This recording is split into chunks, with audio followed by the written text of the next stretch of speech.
അന്നാണ് റസിയയുടെ പെണ്ണ് കാണൽ. റസിയ മോളെ. ആ ബാപ്പ.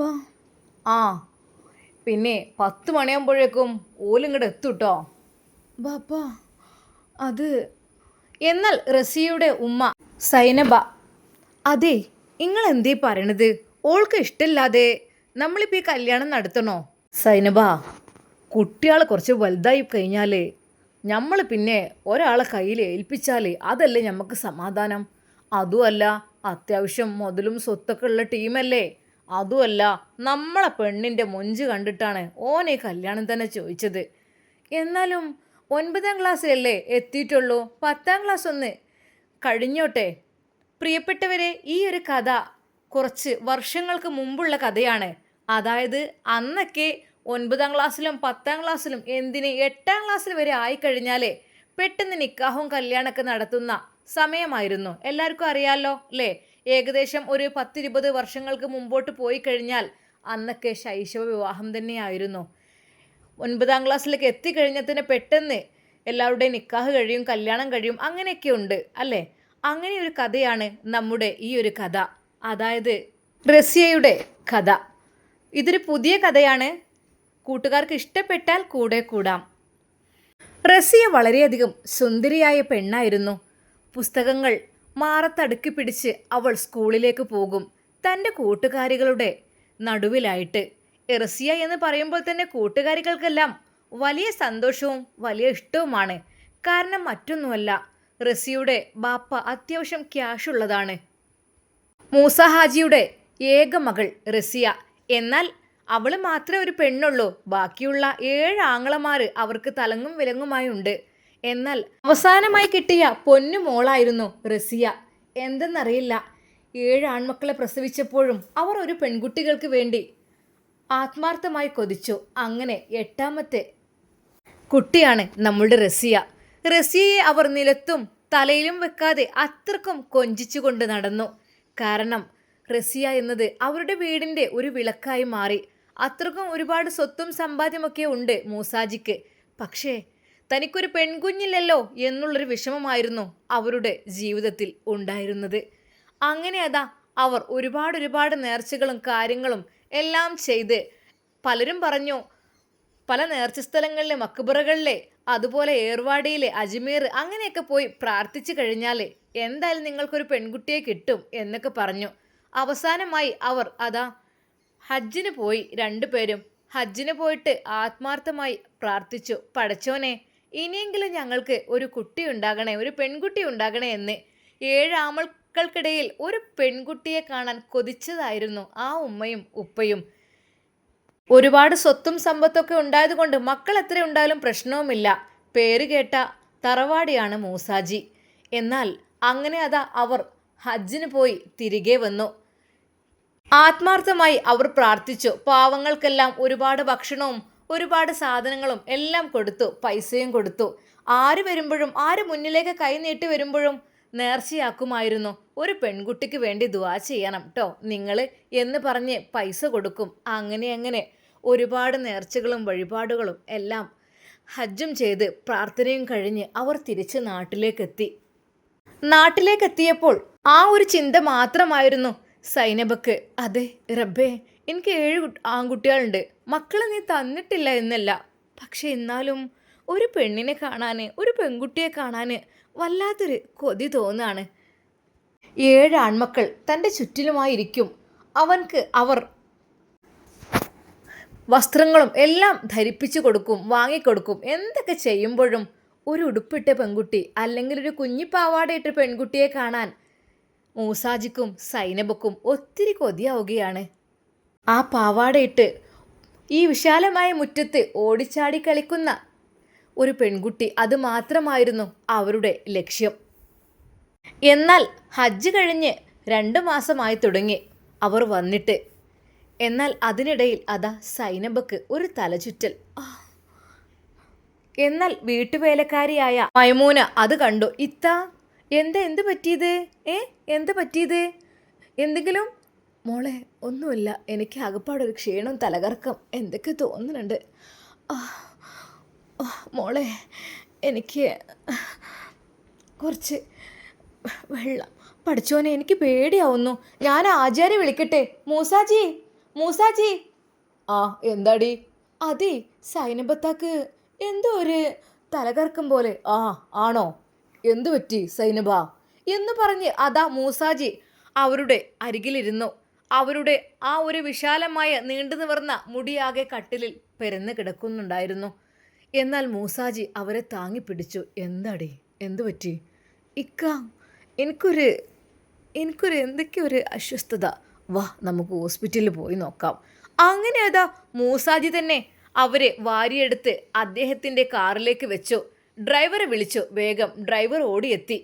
അങ്ങനെ അതാ ഹോസ്പിറ്റലിലേക്ക് പോവുകയാണ്. ഹോസ്പിറ്റലിൽ നിന്ന് പോകണ്ടേക്കാ, എന്ത് പ്രഷർ എന്തെങ്കിലും കുറേ കൂടെ എന്തെങ്കിലുമൊക്കെ ആയിരിക്കും. അവർ വിഷമത്തോടെ പറഞ്ഞു. അങ്ങനെ അത് ഹോസ്പിറ്റലിൽ പ്രവേശിപ്പിച്ചു. വിശദമായ പരിശോധനയ്ക്ക് ശേഷം കാര്യങ്ങളെല്ലാം ചോദിച്ചറിഞ്ഞു. തലകറക്കം, ഛർദി എന്തെങ്കിലുമൊക്കെ? അതൊന്നുമില്ല, തലകറക്കേ ഉണ്ടായിട്ടുള്ളൂ. ഓ, നമുക്ക് കണക്ക് വെച്ച് നോക്കുകയാണെങ്കിൽ, അല്ല നിങ്ങളുടെ ഡേറ്റ് എന്നായിരുന്നു? ഡേറ്റും കാര്യങ്ങളുമെല്ലാം അതാ അവർ പറഞ്ഞു കൊടുത്തു. കൃത്യമായ ഓർമ്മയൊന്നുമില്ല, എങ്കിലും ഹജ്ജ് കഴിഞ്ഞതിന് ശേഷം പിന്നെ ആയിട്ടില്ലേ എന്ന് തന്നെ അവർക്കൊരു ആശങ്ക തോന്നി. എന്നാൽ അദ്ദേഹം ഒരു നിമിഷം അവളുടെ മുഖത്തേക്ക് നോക്കി. എൻ്റെ സൈനബ വീണ്ടും.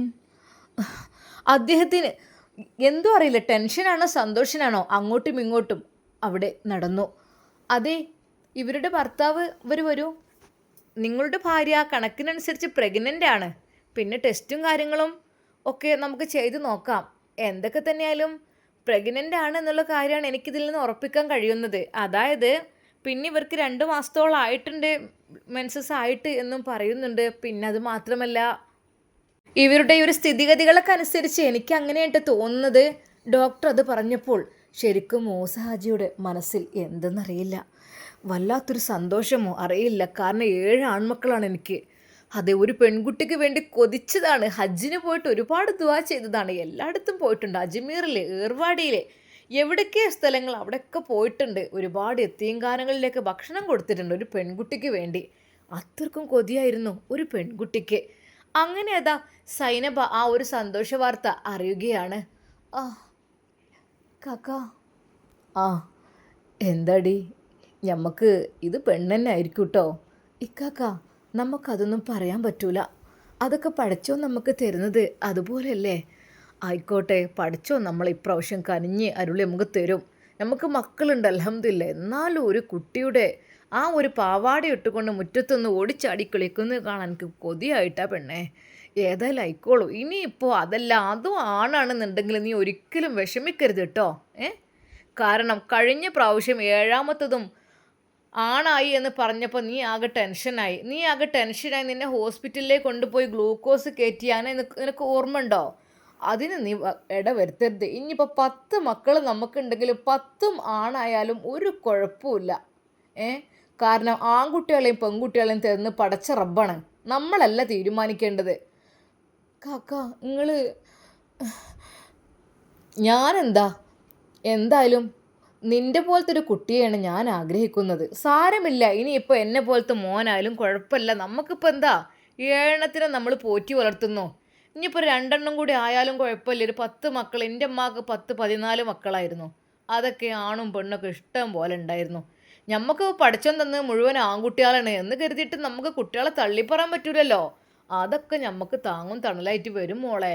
പിന്നെ മാത്രമല്ല, ഓരോ കുഞ്ഞിനെ പ്രസവിക്കുമ്പോഴും നിനക്ക് അത്യധികം പടച്ചറബ് ആരോഗ്യം തരും. അത് മാത്രമല്ല, നിൻ്റെ ദോഷങ്ങളൊക്കെ പുറത്ത് സ്വർഗത്തിലേക്ക് കടക്കാനും അതൊരു കാരണമായി തീരും.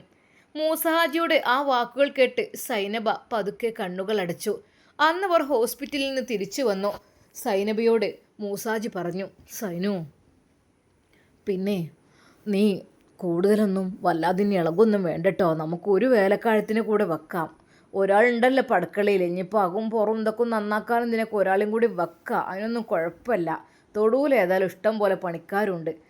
അപ്പോൾ പറ്റിയൊരു പെണ്ണിനെ നമുക്ക് ഇവിടെ വെക്കാം. അത് വിഷയാക്കണ്ട കേട്ടാ. മൂസഹാജിയുടെ ആ ഒരു വാക്കുകൾ കേട്ടപ്പോൾ സൈനബ പറഞ്ഞു, വേണ്ടിക്ക, അകത്തതൊക്കെ ഞാൻ കുറേയൊക്കെ ചെയ്തോളാം. പിന്നെ മൈമൂനുണ്ടല്ലോ അടുക്കളപ്പണിക്കും അതിനും ഇതിനൊക്കെ. അതൊന്നും കുഴപ്പമില്ല. എനിക്കിപ്പോൾ ഇന്നും ഇന്നലെ ഉണ്ടായത് തുടങ്ങിയതല്ലോ. 6 എണ്ണം ഞാൻ പെറ്റതന്നല്ലേ, 6 എണ്ണം പെറ്റതാണ്. എനിക്ക് നല്ല പരിചയമുണ്ട്. അതുമല്ല ഹോസ്പിറ്റലിൽ പോലും പോയിട്ടില്ല, ഒക്കെ പെരയിന്ന് പെറ്റതാണ്. ആ ആരും ആശുപത്രിക്ക് പോണ കാലമല്ലല്ലോ. പിന്നെ ഈ തലവേദന എന്തൊക്കെ വന്നപ്പോഴല്ല അങ്ങോട്ട് പോയത്. ശരിയാണ് എൻ്റെ പെണ്ണെ. സൈനു ഇജ് വിഷമിക്കണ്ട. പിന്നെ നമുക്ക് പഠിച്ചോൻ തരുന്നത് ആണായാലും പെണ്ണായാലും ഇരു കൈകളും നീട്ടി സ്വീകരിക്കണം. നമ്മൾ ഒരിക്കലും അവരെ പിന്തള്ളാൻ പാടില്ല. ഒന്ന് മനസ്സുകൊണ്ട് പോലും വെറുപ്പ് വെക്കരുത് എന്നാ നമുക്ക് അള്ളാഹു നൽകണല്ലേ.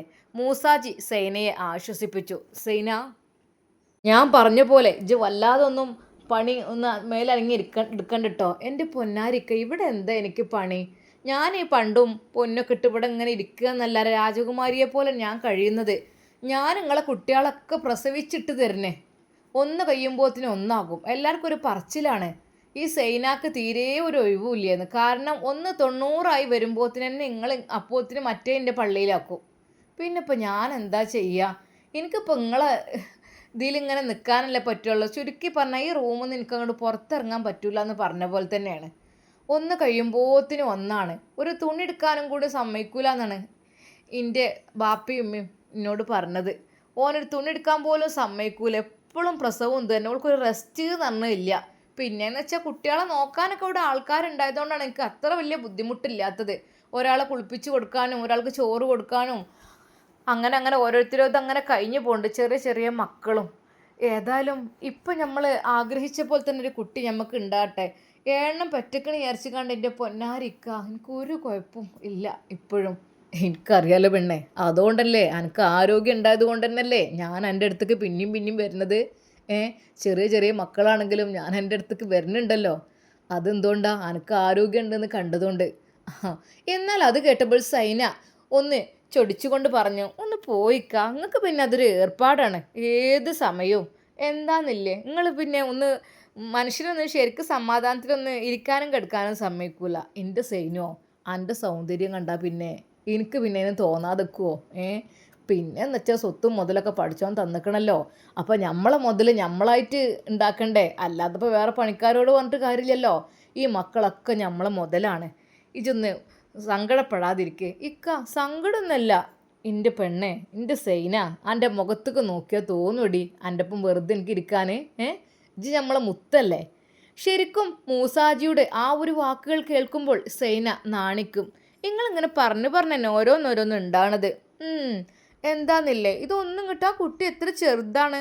അതുപോലും എന്നാലുടി നമ്മൾ ഹജ്ജിന് പോയപ്പോൾ ആ കുട്ടീനെയും കൊണ്ട് പോയതല്ലേ. എന്നാലും അതിനിപ്പോൾ എന്താ, ഓനൊക്കെ ഇതിലാണ് മുട്ടുത്തി നടന്നോളൂലേ. എന്നാലുക്ക ഒരു വയസ്സോ 1.5 വയസ്സിലെങ്കിലും ഒരു മാറ്റം വേണ്ടേ? ഇതിപ്പോൾ അപ്പൂത്തിനും ഇങ്ങോട്ട് അങ്ങനെ ആയിത്തീരും. അത് സാരല്ലടി, കയ്യാളൊക്കെ വേമ്പയാണ് കഴിഞ്ഞാൽ എനിക്ക് സ്വസ്ഥമായി ഇരുന്നൂടെ. ഇജൊന്നിവിടെ വന്നാ. ഇക്ക നിങ്ങൾ എന്തെയ്യും സമയത്ത് അവിടെ ഒന്നിങ്ങോട്ട് വാ പെണ്ണേ. ശരിക്കും സൈന അവിടുന്ന് ഒഴിഞ്ഞു മാറുവാൻ വേണ്ടി നോക്കുമ്പോൾ മൂസഹാജി അവരുടെ കൈകളിൽ പിടിച്ചു. ഒന്നിവിടെ കിടന്നാജ്, എൻ്റെ സൗന്ദര്യം ഞാനൊന്ന് കണ്ടാട്ടെ. ഇക്ക അതെ, അവിടെ ആ പെണ്ണുങ്ങളൊക്കെ കുട്ടികളൊക്കെ പുറത്തുനിന്ന് കയറി വരും കേട്ടോ. ഒന്ന് മിണ്ടാന്നാജ്. എൻ്റെ സൈനോ, എനിക്ക് ജ് മക്കളെ പെറ്റു തരണേ. അതിന് പിന്നെ അന്നെ ഞാൻ സന്തോഷിപ്പിക്കണ്ടേ? സന്തോഷിപ്പിക്കാതിരിക്കാൻ പറ്റൂലല്ലോ. ഇത് ഇത്രയും പ്രസവവേദനയൊക്കെ അനുഭവിക്കണം, ഈ സമയത്ത് ബുദ്ധിമുട്ടൊക്കെ അനുഭവിക്കണം, എനിക്ക് നന്നായിട്ടറിയാം. പക്ഷേ ആ ഒരു ബുദ്ധിമുട്ടും വേദനയും പ്രയാസം അനുഭവിക്കുമ്പോൾ അന്നെ അനക്ക് വേണ്ടത് ഞാൻ തരാഞ്ഞാൽ പറ്റൂലല്ലോ. മൂസാജി അതാ സൈനിയെ കെട്ടിപ്പിടിച്ചു, ചുംബനങ്ങളിൽ മുഴുകി. ശരിക്കും സൈന അതാ മൂസഹാജിയുടെ നെഞ്ചിലേക്ക് അമർന്നു വീണു. സൈനു, എൻ്റെ മുഖത്തേക്ക് നോക്ക്.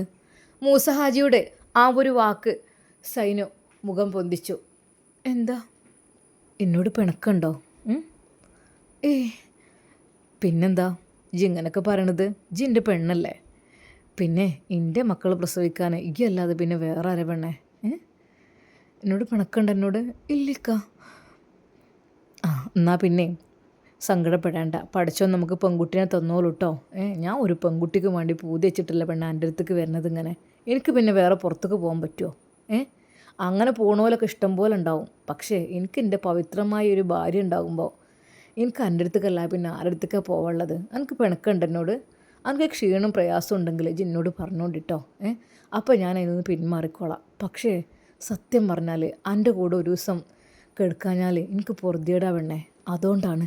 ശരിക്കും തൻ്റെ ഭർത്താവിൻ്റെ ആ ഒരു വാക്കുകൾ കേട്ട് സൈന നാണിച്ചു. പ്രിയപ്പെട്ടവരെ, ഈ ഒരു കഥയുടെ ബാക്കി വേണമെന്നുണ്ടെങ്കിൽ മാത്രം നിങ്ങൾ കമൻറ്റ് ചെയ്യട്ടോ. ഇതൊരു പുതിയ കഥയാണ്. റസിയ എന്നാണ് നമ്മുടെ കഥയുടെ പേര് കേട്ടോ. ഇൻഷാ അല്ലാ എൻ്റെ പ്രിയപ്പെട്ട കൂട്ടുകാർക്ക് ഇഷ്ടമാണെങ്കിൽ ഇത് ഏറ്റെടുക്കാം, വേണ്ടാന്നുണ്ടെങ്കിൽ പറഞ്ഞുകൊണ്ടിട്ടോ. ഇൻഷാ അല്ലാ. അപ്പോൾ എല്ലാവർക്കും അസ്സലാമു അലൈക്കും വറഹ്മത്തുള്ളാഹി തആല വബറകാതുഹു.